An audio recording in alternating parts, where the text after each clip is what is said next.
జగన్మోహన్ రెడ్డిపై మాజీ మంత్రి కన్నా లక్ష్మీనారాయణ ఆగ్రహం వ్యక్తం చేశారు. యువజన శ్రామిక రైతు కాంగ్రెస్ పార్టీ కులాల మధ్య చిచ్చు పెడుతుందని మండిపడ్డారు. జగన్ అధికారంలో ఉన్న సమయంలో కులాలకు ఏమీ చేయకపోగా అన్ని వ్యవస్థని నాశనం చేశారని మండిపడ్డారు. అధికారంలో ఉన్నప్పుడు కమ్మ వాళ్ల చేత చంద్రబాబుని తిట్టించారని గుర్తు చేశారు. ఇప్పుడు కాపుల్ని రెచ్చగొడుతున్నారని విమర్శించారు.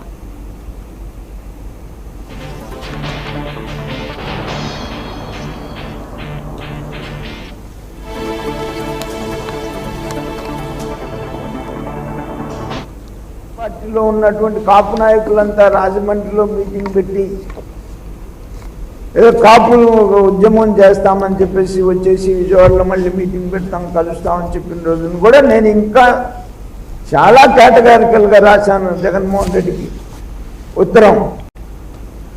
కాపులకు ఇచ్చినటువంటి చంద్రబాబు నాయుడు గారు ఇచ్చినటువంటి 5% రిజర్వేషన్ అవుట్ ఆఫ్ 10% ఈడబ్ల్యూఎస్లో